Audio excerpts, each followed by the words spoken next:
अगली हेडिंग लिखिए, energy stored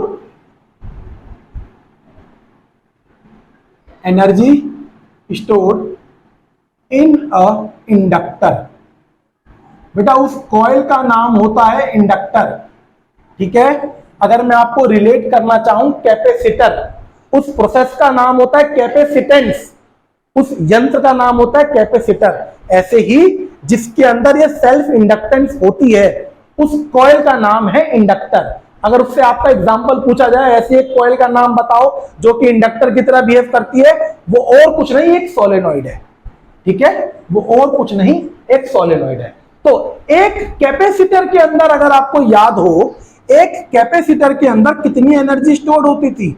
I guess half CV², याद है? अभी कंपैरिजन करेंगे, ठीक है। और उसके बाद हमने एक एनर्जी का फॉर्मूला कैपेसिटर का और निकाला था। अच्छा, एनर्जी के लिए U इस्तेमाल किया था, U is equal to half epsilon naught E², ठीक। तो ऐसे ही हम इसके एनर्जी का फॉर्मूला निकालेंगे, किसके लिए? इंडक्टर के लिए। इंडक्टर के अंदर एनर्जी होती है या नहीं होती है? सबसे पहले इंडक्टर के अंदर अगर एनर्जी आएगी तो कहां से आएगी? उसके पास मैंने करंट दिया है, मैंने किसी भी एक इंडक्टर कॉइल को करंट पास किया है। अगर मैंने इसको कंडक्टर पास और करंट पास किया है तो इसके लिए मैंने यहां पे एक बैटरी लगा रखी है, और बैटरी का काम क्या है? उसको चार्जेस को धक्का देना। अगर यहां पे करंट फॉर्म हो रहा है तो करंट फॉर्म होने का बेसिक फंडा क्या है कि वहां से चार्जेस पुश हुई हैं, और अगर चार्जेस पुश हुई हैं तो इस बैटरी ने कुछ काम किया होगा, ठीक है। तो कितना काम किया होगा जो इसने यहां पे करंट को पास किया, इस बैटरी ने कितना काम किया होगा? वर्क डन का फॉर्मूला आपको पता है, वर्क डन सेकंड चैप्टर में किया था, which is equal to Q into V। अगर आपको याद हो तो लिखना शुरू कर देना side by side. Work done क्या होता है? Q into V। V का मतलब क्या होता है बेटा? यहां पे पोटेंशियल, याद है? Potential, potential, potential difference, EMF, जो चैप्टर 2 और चैप्टर 3 में हमने किया था, ठीक है। अगर मैं इस पूरी इक्वेशन, मतलब कि ये काम किसने करके दिया है? इस बैटरी ने करके दिया है। किनके ऊपर किया है? जो यहाँ पे चार्जेस हैं उनके ऊपर ये काम किया है। इस चार्जेस के फ्लो की वजह से करंट बना है। अब जो काम बैटरी ने किया है वो काम कहीं ना कहीं बीच में स्टोर है। जो स्टोर है वो एक किसी फॉर्म ऑफ एनर्जी में स्टोर है, और वही एनर्जी हमें कैलकुलेट करनी है कि इस इंडक्टर कॉइल के पास कितनी एनर्जी है। कहां से आई वो एनर्जी? आई इस बैटरी के पास से। स्टोर कहां हुई? इस इंडक्टर कॉइल के अंदर स्टोर हुई। जैसे कि जब हमने कैपेसिटर की बात करी थी, कैपेसिटर के पास ये पॉजिटिव ये नेगेटिव दो पैरेलल प्लेट थी, याद करो। तो जो वो उसके पास एनर्जी स्टोर थी वो यहां इस हिस्से में बीच में स्टोर थी, और इस बीच के हिस्से में क्या होती है? इलेक्ट्रिक फील्ड, जो कि मुझे इस वाले फॉर्मूले से पता चल जाती है कि जो कैपेसिटर के पास एनर्जी स्टोर होती है वो उसके इलेक्ट्रिक फील्ड की वजह से होती है। क्यों?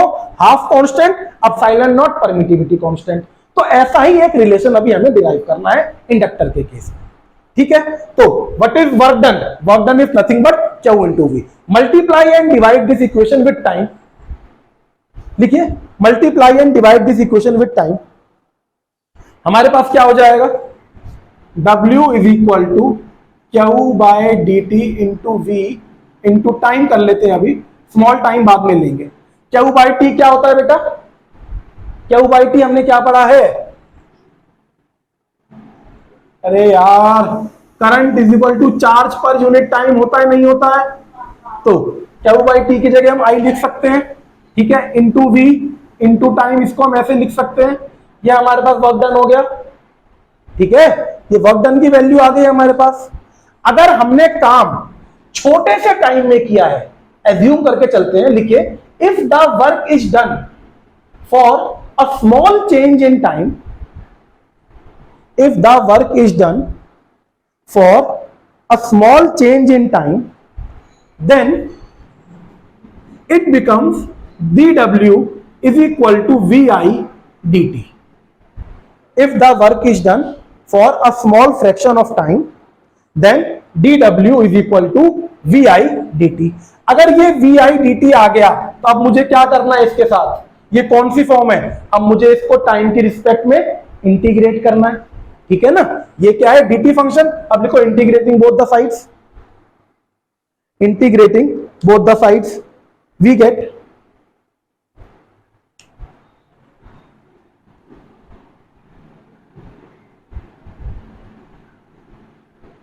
अच्छा, अगर मैं ये सिस्टम किसके लिए कर रहा हूं, इंडक्टर कॉइल के लिए। ये बेटा V क्या होता है, पोटेंशियल डिफरेंस। इंडक्टर कॉइल में पोटेंशियल डिफरेंस हमारा कहां है, यही है ना, इंड्यूस्ड ईएमएफ। इंड्यूस्ड ईएमएफ ही तो इंडक्टर कॉइल में हमारे पास जो ईएमएफ आता है वो इंड्यूस होता है। तो यहां पे जो ये V की वैल्यू है, मैं इसको W लिख देता हूं, इंटीग्रेट हो गया। यहां पे मैं लिख देता हूं EI/dt। क्या मैं इसको ऐसा लिख सकता हूं, यही पोटेंशियल डिफरेंस है जो कि मेरे इंडक्टर कॉइल में है। ये मैंने अभी चैप्टर 2 से रिलेशन उठाया है, बट अब इसको मैंने चैप्टर 6 में डाला है। और यहां पे इसका काम कौन कर रहा है, मेरा इंड्यूस ईएमएफ, जो कि मैंने ई से शो किया। अब जो ये ई की वैल्यू है, ये कितनी है बेटा, LDI/dt। अभी मैं माइनस को इग्नोर कर रहा हूं, बिकॉज माइनस केवल इंड्यूस ईएमएफ की डायरेक्शन बता रहा है और कुछ नहीं बता रहा है। ठीक है, तो इंटीग्रेशन किसको करते हैं, LDI/dt इंटू आई इंटू dt। इसको ऐसे लिख सकता हूं मैं, dt से ये dt गायब हो गया, तो मेरे पास वर्क डन क्या आ गया, work done integration of LI/di। सही है। अब L क्या है बेटा, L क्या मेरा किसी चीज के ऊपर डिपेंड कर रहा है, केवल वो किसी कंस्ट्रक्शन के ऊपर डिपेंड करता है। और एक बार जो मैंने कॉइल ले ली, वो कॉइल ले ली, उसकी कंस्ट्रक्शन चेंज नहीं होती। तो L क्या है मेरे पास, एक कांस्टेंट, और कांस्टेंट इंटीग्रेशन के बाहर आ जाएगा। तो वर्क डन मेरा कितना हो जाएगा, L इंटीग्रल I/di। और करंट हमारा कितना चेंज हो रहा है, जब मैं इसका स्विच ऑन करता हूं, करंट हमारा पहले क्या होता है, 0, और 0 से बेटा क्या पहुंचता है, वो एक I वैल्यू पे। तो लोअर लिमिट हो गई 0 और अपर लिमिट हो गई I। अब क्या आप इसको इंटीग्रेट करना जानते हो, नहीं जानते हो। इंटीग्रेट करने का मतलब ये होता है, ये आपके पास वैल्यू है, इसमें 1 ऐड हो जाएगा, और वो चीज जो होके आएगा वो नीचे डिवाइड हो जाएगा। ये हो जाएगा I² / 2। ठीक है, और जब मैं इसकी लोअर लिमिट 0 से लेके I लगाऊंगा, तो वर्क डन बेटा मेरा यही वापस आ जाएगा, ½ LI²। This is the work done. ये कौन सा वर्क डन है, जो कि तुम्हारा इस बैटरी ने किया है चार्जेस के ऊपर। और जितना वर्क डन किया है, इतना नोट डाउन कर लिया होगा, जितना वर्क डन इस बैटरी ने किया है, उतना ही तो इस इंडक्टर कॉइल के अंदर स्टोर होगा। तो the energy store in the inductor coil, यही आपकी और कुछ नहीं, this is the only energy store in the inductor coil. ठीक है, बट जो ये एनर्जी आपकी ये स्टोर है इंडक्टर कॉइल के अंदर, ये और कुछ नहीं, ये पोटेंशियल एनर्जी की फॉर्म में स्टोर है। पोटेंशियल एनर्जी का मतलब क्या है, कि वो कहीं जाके बैठ जा रही है। ठीक है, वो मोशन में नहीं है। वो एनर्जी, जो ये एनर्जी चार्जेस इसको बैटरी से मिली है, वो इस इंडक्टर कॉइल के अंदर किसी फॉर्म में जो सेव होगी, उस फॉर्म को हम कहेंगे पोटेंशियल एनर्जी। ठीक है, उसको रिप्रेजेंट कर रहा हूं मैं यू से। अब आप चाहो तो इसको कंपेयर कर सकते हो, energy stored in a inductor coil को energy stored in a capacitor से। क्या है, हाफ सी कैपेसिटर का कांस्टेंट, L इंडक्टर का कांस्टेंट। जो कैपेसिटर है वो डिपेंड कर रहा था आपके पोटेंशियल के स्क्वायर के ऊपर, और यहां पे जो है डिपेंड कर रहा है, ये करंट के ऊपर डिपेंड करता है। क्योंकि ये चीज हमने यहां पे देखी है कि ये जो मैग्नेटिक फ्लक्स जो चेंज हो रहा है, वो करंट की वजह से हो रहा है। ठीक है, तो आप देखोगे तो सेम टू सेम वैसा ही उसी की रेफरेंस में रिलेशन आया है। अगर आपको 10th क्लास याद हो या अपना 3rd चैप्टर भी याद हो, 3rd चैप्टर में हमने एक चीज और पढ़ी है, जो कि होता है रेजिस्टर। 3 चीज हो गई हमारे पास अब कुल मिला के। किसी भी एक सर्किट को अगर मैं रिप्रेजेंट करना चाहूं, किसी एक सर्किट को रिप्रेजेंट करने के लिए मुझे 3 एलिमेंट्स की जरूरत होती है। ठीक है, पहला होता है रेजिस्टर, दूसरा होता है कैपेसिटर, और तीसरा होता है इंडक्टर। ठीक, अभी उनका भी मैं कंपैरिजन करूंगा, इसको अभी मैं कंप्लीट कर लेता हूं। ये तो बेटा मेरी आई है energy stored in the inductor. ठीक है, अब मेरे पास एक इंडक्टर है जिसका एरिया A है और जिसकी लेंथ L है, मतलब कि उसकी अपनी कुछ वॉल्यूम होगी किसी इंडक्टर की। Volume is equal to A multiply by L, ये उसकी अपनी कुछ वॉल्यूम होगी। अब हमें ये निकालना है what is the energy of a inductor पर यूनिट वॉल्यूम, कि इस पूरे इंडक्टर में तो इतनी एनर्जी सेव है, पर यूनिट एक इसके छोटे से पर यूनिट वॉल्यूम हिस्से में कितनी एनर्जी सेव है वो मुझे करनी है, और जो वो एनर्जी है वो किस फॉर्म में सेव है ये मुझे फाइंड आउट करनी है। जैसे कि मैंने पर यूनिट जो निकाली है एनर्जी कैपेसिटर के केस में, मुझे पता चला वो इलेक्ट्रिक फील्ड के पास है, जितनी भी एनर्जी है वो इलेक्ट्रिक फील्ड की वजह से है या इलेक्ट्रिक फील्ड के पास है और कहीं नहीं। ऐसे ही अगली लिखिए, energy stored in a inductor पर unit volume, energy stored in a inductor पर यूनिट वॉल्यूम वो कितनी होती है वो फाइंड आउट कर रहे हैं। पर यूनिट वॉल्यूम एनर्जी इंडक्टर के पास कितनी होती है। हाँ कर तो दिया। अरे आई की पावर यहां पे कितनी थी अभी, आई की यहां पे कितनी पावर है? अरे यहां पे आई की कितनी पावर है, 1 है ना, और 1 में 1 ऐड होएगा तो क्या आएगा, तो यही लिखा आई स्क्वायर बाय 2। बेटा नियम है इंटीग्रेशन का, बेटा वो इंटीग्रेट किया है, तो आपको असाइनमेंट करवाया था आपने ना इंटीग्रेशन पे ध्यान दिया ना डिफरेंशियल, बस आपको ये था कि जमा करवाना है। अच्छा है वी ई का है बेटा, पोटेंशियल की जगह मैंने ईएमएफ इस्तेमाल किया, सेम चीज होती है, दोनों पोटेंशियल है। ये अभी तक हमने चैप्टर 2 वाला पोटेंशियल उठाया वर्क डन, अब उसमें मैंने चैप्टर 6 का ईएमएफ घेर दिया। सही है, आगे बढ़े। अब मेरे पास एनर्जी स्टोर्ड कितनी है, एनर्जी स्टोर्ड मुझे निकालना है, एनर्जी स्टोर्ड पर यूनिट वॉल्यूम, इसको मैं बेटा स्मॉल यू से दिखाऊंगा, परमिएबिलिटी नहीं है ये, स्मॉल यू है। एनर्जी स्टोर्ड पर यूनिट वॉल्यूम वो भी एक तरीके की एनर्जी है, बट उसको मैं स्मॉल यू से दिखाऊंगा, जिसको मैंने यहाँ पे कैपिटल यू से दिखाया हुआ था। तो कैपिटल यू कितना है बेटा मेरे पास, कैपिटल यू है मेरे पास half L I square divided by volume. अब ये एल की वैल्यू क्या है, एल की वैल्यू ये है मेरे पास, लिख दो इसको, तो मेरे पास हो गया हाफ एल की वैल्यू है म्यू नॉट एन स्क्वायर ए इंटू एल, ये एल की वैल्यू है।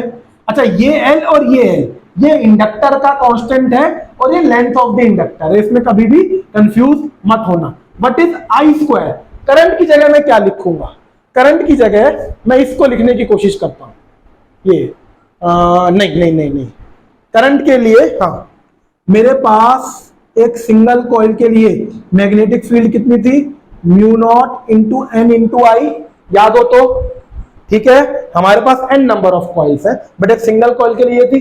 तो करंट अगर मैं डिफाइन करना चाहूं, current is equal to B divided by mu naught into N लिख सकता हूं करंट की जगह, करंट की जगह मैं B divided by mu naught into N लिख सकता हूं ना। तो यहां पे करंट का क्या है, B divided by mu naught into N, इसका बेटा मुझे क्या लेना है स्क्वायर, और whole divided by volume.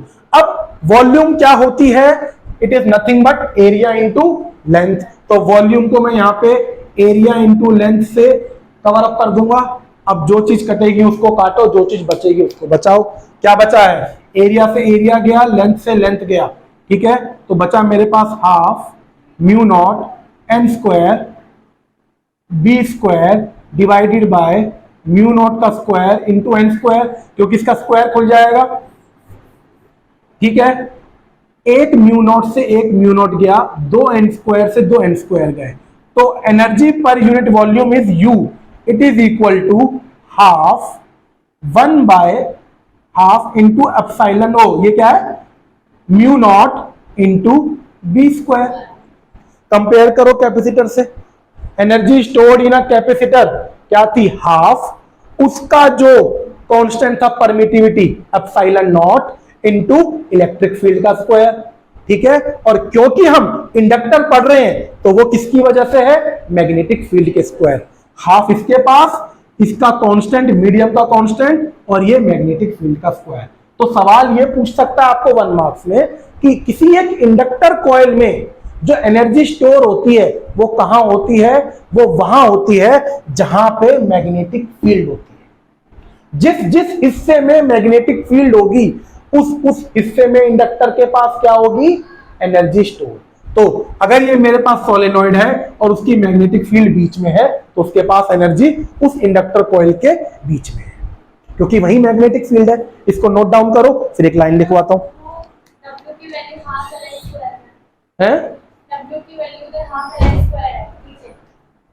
W नहीं है, उसको मैंने पोटेंशियल एनर्जी कह दी। अब U की value half L I square है। बेटा energy is nothing but work done, और यही एनर्जी मेरी पोटेंशियल एनर्जी की फॉर्म में इस कॉइल के अंदर स्टोर हुई हुई है। आप इसको नोट डाउन करो, मैं लिखवाता हूं ये लाइन, मैंने बचा रखी है इस लाइन का मतलब।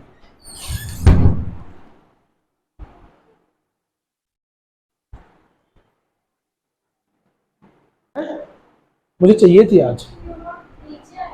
म्यू नॉट नीचे आएगा। अगर आपको याद हो तो हमने एक रिलेशन किया था सी स्क्वायर वाला, mu naught into epsilon not.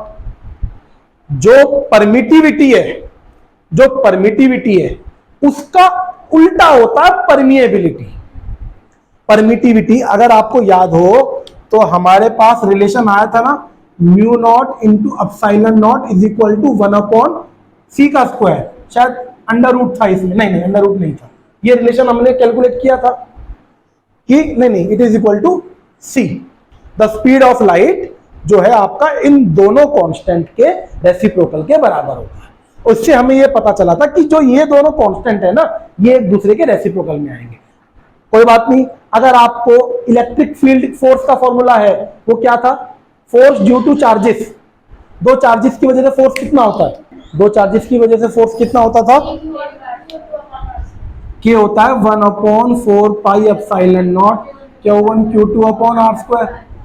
अब जब हमने फोर्स निकाला मैग्नेटिक फील्ड की वजह से, बीओ साहब ने क्या बता दिया? उन्होंने क्या बताया? म्यू नॉट अपॉन 4 पाई। कुल मिला के मैं इसके कांस्टेंट और इसके कांस्टेंट को कंपेयर करना चाहता हूं। देखो म्यू नॉट 4 पाई इसके पास भी है और कांस्टेंट और 4 पाई इसके पास भी है। इसमें म्यू नॉट ऊपर है, इसमें एप्सिलॉन नॉट नीचे है। यहां से भी हमें प्रूव होता है कि जो दोनों कांस्टेंट है एक दूसरे की रेसिप्रोकल में है। ठीक है, तो यहां से अब यहां पे जो हमारे पास एनर्जी आई है वो आई है म्यू नॉट नीचे, क्योंकि इसमें जो कांस्टेंट था वो था ऊपर।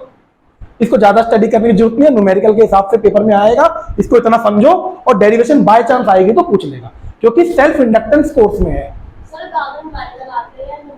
बेटा न्यूमेरिकल 20 मार्क्स के तो आएंगे ही आएंगे हर हालत में। डेरिवेशन कॉन्सेप्ट सब मिला के वो सारा आपका 45 मार्क्स कवर करता है। मतलब कि न्यूमेरिकल 20 तो मार्क्स कहीं नहीं है, 70 मार्क्स का है ना बेटा। तो 70 में से 20-25 गए तो 45 ही तो बचे। कितना समझा आ गया है?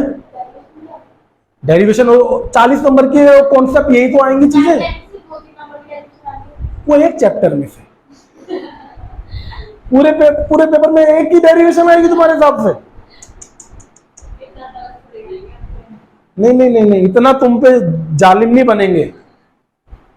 देखो स्कूल का पैटर्न और बोर्ड का पैटर्न अलग अलग होता है। जब आप बोर्ड के लिए पेपर दोगे ना, उसका पैटर्न यूनिफाइड है, उसको कोई चेंज नहीं कर सकता।